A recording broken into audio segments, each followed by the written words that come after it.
오늘 우리에게 주시는 하나님의 말씀은 여호수아서 17장 10절에서 16절까지의 말씀입니다. 여호수아서 17장 10절에서 16절까지의 말씀을 교독하시고 마지막 절은 함께 합독하겠습니다. 10절부터입니다. 남쪽으로는 에브라임에게 속하였고 북쪽으로는 므낫세에 속하였고 바다가 그 경계가 되었으며 그들의 땅의 북쪽은 아셀에 이르고 동쪽은 이사갈에 이르렀으며 이사갈과 아셀에도 므낫세의 소유가 있으니 곧 벳산과 그 마을들과 이블라임과 그 마을들과 돌의 주민과 그 마을들이요 또 엔돌 주민과 그 마을들과 다낙 주민과 그 마을들과 무기또 주민과 그 마을들 새 언덕 지역이라. 그러나 므낫세 자손이 그 성읍들의 주민을 쫓아내지 못하매 가나안 족속이 결심하고 그 땅에 거주하였더니 이스라엘 자손이 강성한 후에야 가나안 족속에게 노역을 시켰고 다 쫓아내지 아니하였더라. 요셉 자손이 여호수아에게 말하여 이르되 여호와께서 지금까지 내게 복을 주시고 내가 큰 민족이 되었거늘 당신이 나의 기업을 위하여 한 제비 한 둥깃으로만 내게 주시면 어찌함이니까 하니 여호수아가 그들에게 이르되 내가 큰 민족이 되므로 에브라임 산지가 내게 너무 좁을진데 브리스 족속과 르바인 족속의 땅 삼림에 올라가서 스스로 개척하라 하니라. 다같이요. 요셉 자손이 이르되 그 산지는 우리에게 넉넉하지 못하고 골짜기의 그 땅에 거주하는 모든 가나안 족속에게는 벳산과 그 마을들에 거주하는 자이든지 이스라엘 골짜기에 거주하는 자이든지 다 철병거가 있나이다 하니 아멘. 할렐루야. 오늘도 우리와 함께 하신 주님을 찬양합니다. 그리고 새벽을 깨워 기도의 향연으로 나오신 모든 성도님들께 하나님의 은혜와 평강이 함께 하시기를 기원드립니다. 여호수아서 16장, 17장은 요셉 지파의 기업에 대한 분배입니다. 요셉 자녀들은 이 에브라임 지파와 므낫세 지파, 즉 두 지파로 나뉘어져서 다른 지파에 비하면 이 두목을 가지게 되었습니다. 16장은 에브라임 지파의 기업 분배에 대해서 말하고 17장은 므낫세 지파의 기업 분배에 대해서 말씀을 하고 있습니다. 이 두 지파가 분배받은 땅, 우리가 어제 살펴봤던 것처럼 유다 지파도 굉장히 큰 땅을 분배를 받았습니다만은 이 두 지파가 받은 땅을 합하면 유다 지파가 받은 땅보다 더 훨씬 높습니다. 그러니까 제일 많이 받은 거죠. 요셉 지파가 제일 많이 받은 겁니다. 창세기 19장에 야곱이 축복한 대로 이루어진 것이죠. 창세기 49장 22절에 보면 요셉은 무성한 가지라 곧 셈 곁에 무성한 가지라 그 가지가 담을 넘었도다 라고 말합니다. 그러니까 가지가 담을 넘었다라는 말은 넓게 퍼졌다라는 뜻이죠. 기업을 받되 다른 지파가 받을 복까지 넘치게 받았다. 그렇게 이제 야곱이 축복을 한 겁니다. 그래서 이스라엘 역사에 보면은 에브라임과 므낫세 지파가 주도적인 역할을 합니다. 왕국 시대뿐만 아니라 북왕국에서도 에브라임 지파가 북왕국의 왕위를 이어가게 되는 것입니다. 성도 여러분, 어제도 우리가 살펴봤던 것처럼 하나님의 약속의 축복은 반드시 이루어지게 되어 있습니다. 이 사실을 믿으시길 바랍니다. 그런데 에브라임 지파와 므낫세 지파가 이 분배받은 이 가나안 땅을 정복하는 과정을 보면 뭔가 이상한 점을 보게 됩니다. 신명기 7장에서 보면 하나님께서 가나안 족속을 쫓아낼 때 다 진멸하라라고 명령을 하셨습니다. 신명기 7장 2절 내 하나님 여호와께서 그들을 내게 치게 하시리니 그때 너는 그들을 진멸할 것이라 그들과 어떤 언약도 하지 말 것이요 그들을 불쌍히 여기지도 말 것이다 라고 말씀을 하십니다. 하나님은 다 진멸하라, 다 죽이라 라고 말씀하셨는데 오늘 본문과 또 16장에 보면 쫓아내지도 않고 진멸하지도 않고 그들을 노역하는 종으로 삼는 것을 하나님의 명령이 변하는 것을 보게 됩니다. 그러니까 여호수아서 15장에 보면 우리가 어제 살펴본 대로 유다 지파와 갈렙의 순종을 보게 됩니다. 그들은 결단합니다. 헤브론에 거대한 아낙 족속이 살고 있다 할지라도 여호와께서 나와 함께 하시면 내가 여호와께서 말씀하신 대로 그들을 쫓아내리이다. 이러면서 거인 족속을 쫓아내고 헤브론을 점령을 합니다. 죽을 각오를 하고 생명을 걸고 하나님의 축복을 마음속에 믿음으로 순종하고 믿음으로 행동을 합니다. 그런데 에브라임 지파와 므낫세 지파에게 이 신앙의 모습을 볼 수가 없습니다. 죽으면 죽으리라 일사각오의 신앙이 없습니다. 지금 이 산지를 내게 주소서라는 열정적인 신앙도 없습니다. 그들의 신앙은 타협하는 신앙으로 바뀌어져 있었습니다. 현실에 안주하는 신앙으로 바뀌어져 있습니다. 성도 여러분, 어떻게 된 것일까요? 왜 그들의 신앙은 이런 모습으로 바뀌어졌을까요?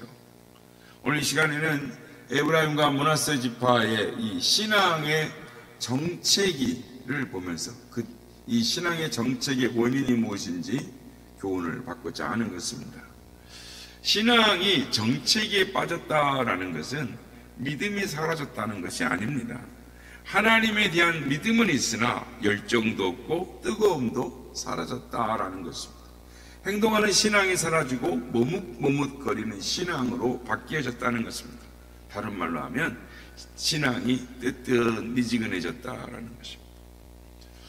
그 이유가 뭐냐? 먼저 에브라임과 므낫세 지파의 신앙의 정체기에 빠지게 된 것은 내가 하나님 말씀대로 살지 못하는 이유를 다른 사람의 핑계를 대기 시작했다라는 것입니다. 오늘 본문과 여호수아 16장 17장 12절을 보면 먼저 16장 10절 우리가 읽지는 않았지만 그들이 게셀에 거주하는 가나안 족속을 쫓아내지 아니하였으므로 가나안 족속이 오늘까지 에브라임 가운데 거주하며 노역하는 종이 되니라. 에브라임 자손은 게셀에 사는 사람들을 쫓아내지 않았습니다. 그들과 함께 어울립니다. 그들과 함께 살며 종을 부리기로 하는 것입니다. 이것은 에브라임 자손이 말씀에 순종하지 않고 적당히 타협하는 모습인 것이죠. 오늘 보면 12절에도 보면 그러나 므낫세 자손이 그 성읍과 주민을 쫓아내지 못하며 가나안 족속이 결심하고 그 땅에 거주하였더니, 므낫세 자손도 에브라임 자손과 마찬가지로 사람들을 쫓아내지 못합니다. 가나안 족속들이 므낫세 지파들이 쫓아낼 결심을 못하니까 오히려 어떻게 됐냐면 가나안 사람들이 그 땅에 살기로 어떻게 했다고요? 결심을 합니다. 굳힙니다. 그리고 함께 삽니다. 여러분, 신명기 7장에서는 하나님께서 가나안 7족속들을 다 일일이 거명하시면서 다 진멸하라, 죽이라 라고 말씀합니다. 그들을 그 땅에서 완전히 진멸하라, 그들을 그 땅에서 확실히 쫓아내라, 어떤 언약도 결혼도 금지한다, 이렇게 말씀을 하셨습니다. 왜냐하면 너희가 가나안 족속을 남겨두면 너희가 그들의 더러운 우상신앙을 본받게 될 것이고, 그러면 마침내 너희들이 하나님을 떠나게 될 것이고, 그러면 너희가 멸망받게 될 것이다 라고 말씀합니다. 그리고 또 신명기 20장에서 또 경고를 하십니다. 그런데 이 명령이 지켜지지를 않는 것입니다. 하나님이 명령하셨는데 명령이 지켜지질 않아요. 왜 이렇게 어정쩡쩡하게 변하게 되었을까요? 요셉 지파들은 왜 그들을 쫓아내지 아니하고 함께 살기로 했을까요? 그들은 그들보다 앞서 나아갔던, 가나안을 정복했던 유다 지파의 모습과 관련이 있습니다.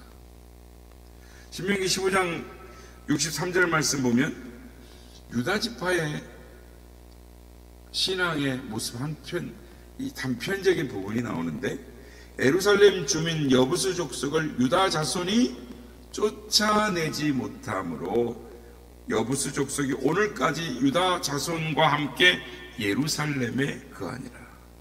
유다 지파가 쫓아내긴 했는데 여부수 족속은 못 쫓아냈어요.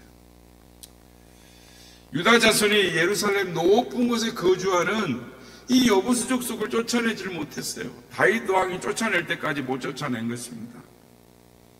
그러니까 너무 높은 데 있고 자기들의 힘이 붙였는지 다 완료를 못하고 완수를 못하고 엉거주춤하고 끝난 거예요. 참으로 묘한 것은 요셉 지파의 눈에 자기들보다 앞선 유다 지파의 모습 중에서 심령이 부응하고 그래서 도전하고 앞으로 나아가는 갈렙이 있었고 갈렙을 따르는 장수 온니엘이 있었습니다. 그러니까 15장을 보면 갈렙이 헤브론을 정복합니다. 그 헤브론에 있는 아낙 자손들은 3m가 다 넘습니다. 거인 족속들이 살고 있었습니다. 그렇지만 다 무찔렀고 쫓아내버렸고 헤블론의 가장 높은 산지를 갈렙과 온니엘 유다 지파가 정복을 했습니다. 그런데 이 유다 지파의 부응하는 모습, 결단하고 하나님의 말씀대로 약속을 성취하는 이런 모습, 유다 지파의 이런 모습을 보지 않고 요셉 지파들은 이 가장 영적인 부응하는 용사 그들을 따르지 않고 가나안 족속, 여부스 족속, 예루살렘 사람들을 쫓아내지 못하고 머뭇머뭇거리는 유다 지파의 다른 사람들을 봤다라는 것입니다. 그들을 따라가는 것입니다. 갈렙 장군도 있고 온니엘 장군도 있는데 자 그분들을 따라가자, 그분들을 본받자 그렇게 하지 않고 유다 지파도 가나안 족속을 다 쫓아내지 않네 이렇게 생각한다는 거예요. 핑계를 대는 것이에요. 이상하게 사람들은 자기 앞에서 열심히 믿고 신앙생활하는 사람은 잘 안 보고 따라가지 않고 뒤에 처져 있는 사람들에게 영향을 받는 것입니다. 그리고 그 사람들을 보라고 이야기합니다. 그들은 그렇게 살아도 잘만 살고 있다라고 핑계를 대는 것입니다. 여러분, 핑계대는 신앙은 부패한 누룩이 빠르게 다른 것에 퍼지듯이 썩게 하듯이 다른 사람의 신앙도 부패하고 다른 사람의 신앙 자기도 완전히 썩어버리는 것입니다. 요셉 신앙이 부패하자 다른 지파들도 영향을 받습니다. 결국은 열정도 식어지고 일사가구의 신앙도 꺾어지고 맙니다. 결국에는 다른 지파들도 가나안 족속들을 쫓아내지 못하게 됩니다. 핑계대는 신앙 무섭습니다. 두 번째, 신앙의 정체기는 내 삶의 감사의 목록이 사라질 때입니다. 14절부터 읽어보면 요셉은 하나님이 주신 땅에 대해 감사가 허물어지기 시작합니다. 여호수아에게 찾아옵니다. 그리고 자기들이 받은 땅을 그것에 대해서 따지는 것이죠. 항의를 합니다. 요셉 지파의 말을 정리해보면 우리들은 더 넓은 땅이 필요하다는 것입니다. 우리 더 많이 갖고 싶다는 것입니다. 그런데 지금 너무 좁다라는 것. 그런데 이걸 우리한테 땅이라고 줬냐는 겁니다. 이 문제를 해결해 달라는 겁니다. 다른 말로 하면 하나님은 왜 나를 이 정도로만 취급하시는가? 불만과 원망이 있는 것이죠. 그러니까 왜 내 삶은 지금 이렇게 흘러가고 있는가? 왜 내 삶에 대해서 하나님께서는 이렇게 인색하신가? 나에게 좀 더 후하게 주실 수는 없는가?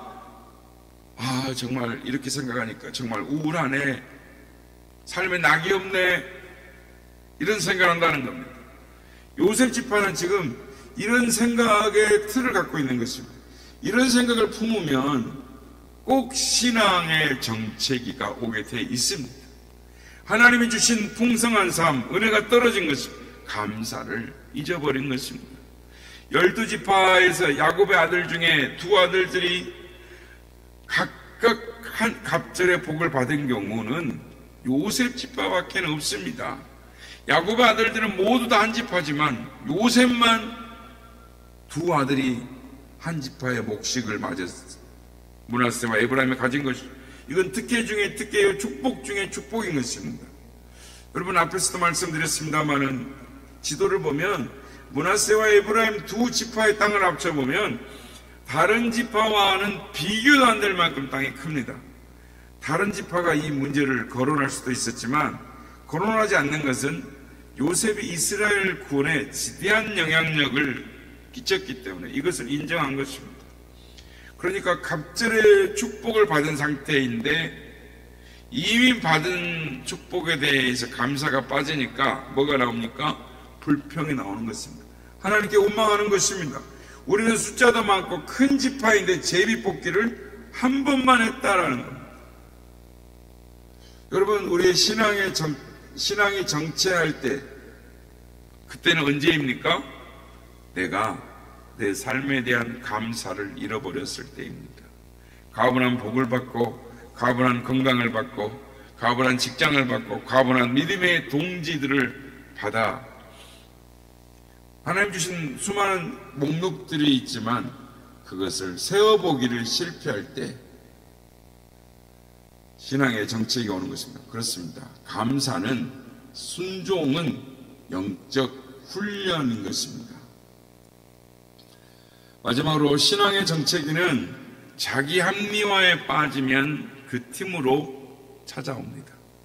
오늘 보면 16절에 보면 요셉 자손이 이르되 그 산지는 우리에게 넉넉하지도 못하고 골짜기에 거주하는 모든 가나안 족속에는 벳산과 그 마을들에 거주하는 자이든지 이스라엘 골짜기에 거주하던 자이든지 다 철병거가 있나이다. 뭐라고요? 다 철병거가 있나이다. 요셉 지파의 자기 합리화는 골짜기의 자손들이 다 철병거가 있다는 겁니다. 15절에 보면 여호수아가 요셉 지파에게 독려를 합니다. 너희는 강한 족속이다. 산지로 올라가서 땅을 취하고 골짜기에 내려가서 가나안 족속과 싸워서 그 땅을 취하라. 그랬더니 요셉 지파가 뭐라고 하냐면, 우리도 그렇게 하고 싶은데 산간지방은 좁아서 안 되고 골짜기는 가나안 거민들 뿐만 아니라 골짜기 모든 사람들이 다 철병거를 갖고 있어서 못하겠습니다. 이렇게 말합니다. 철병거, 이것이 요셉 지파가 영적 도전을 멈추고 자기 합리화하며 그 자리에 주저앉은 이유였습니다. 현실적으로 철병거는 너무 어려운 과제라는 것입니다. 무슨 말이냐면 그 당시에 이스라엘의 무기는 다 나무였어요. 목재였습니다. 그리고 조금 장수들만 이 철이 있는데 이 청동기 구리입니다. 구리. 그래서 이스라엘 백성들이 나중에 이 무기를 갖게 될 때에도 요나단과 그 무기를 든 자, 이렇게 그 사람들만 이 무기를 들 정도로 무기가 없었습니다. 그러니 이 500년 전에 이 사람들은 무기가 있을 수가 없죠. 다 목재인데 가나안은 뭐라고 있다고요? 철병거, 철기 무기인 것입니다. 막대기하고 철병거. 그러니까 하나님은 우리가 볼 때 꼭 말이 안 되는 상황을 우리에게 주십니다. 여러분, 하나님은 왜 철병거로 무장한 골짜기로 내려가라 라고 말씀을 하실까요? 나무 막대기를 갖고 있는 이스라엘입니다. 현실적으로 꼭 그렇게 하다가는 다 죽을 것 같습니다. 그런데 하나님이 그 일을 해보라는 것입니다. 여러분, 골짜기의 철병거, 이 철병거가 사사기 1장에 나오는데 통탄할 일이 벌어집니다. 요셉 자손이 가난한 사람들을 쫓아내지 못하니까 나머지 9지파 모두가 다 가난한 사람들을 그 땅에서 쫓아내지 못합니다. 이 정체의 도미노 현상이 다른 9지파에게 퍼진 것입니다. 스불론, 아셀, 납달리 모든 다른 지파들도 가난한 사람들을 쫓아내지 못합니다. 마침내 가난한 사람들이 결심을 합니다. 이스라엘 자손들이 올라오는 것을 더 이상 용납하지 않겠다. 그 다음 어떻게 됐을까요? 400년간 영적 침체가 옵니다. 사사기 2장을 보면 여호수아 당시에 믿음의 사람들이, 믿음의 용사들이 다 죽고 나고 그 다음 세대들이 되었을 때 그 세대들의 특징을 뭐라고 말하느냐? 그들이 여호와 하나님을 알지 못했다라고 말합니다. 바알신에게 경배하는 이스라엘, 여호와 하나님을 급속도로 떠나버린 이스라엘, 그 결과는 이스라엘은 매우 힘없고 미미하고 그리고 이방 백성들, 가나안 족속들에게 압제와 고통을 당하는 신세로 전락하고 맙니다.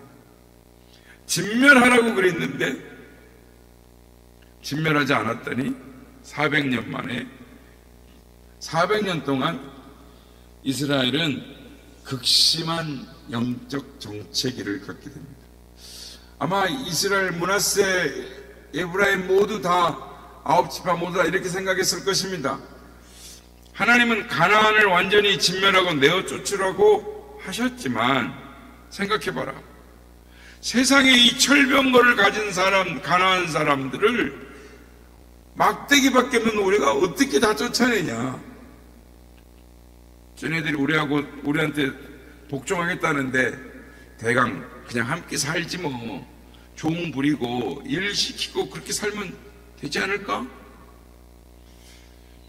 성도 여러분, 이것이 신앙의 정체를 가져오는 것입니다. 부흥된 심령이 곧바로 막 갑자기 신앙이 식어지고 침체에 빠지는 그런 법은 없습니다. 매우 조금씩 서서히 마음이 풀어지는 것이죠. 그러므로 성도 여러분, 지금 뜨겁고 충만할 때 그 심정과 그 감사, 그 결단을 반드시 노트에 적어 놓아야 하는 것입니다.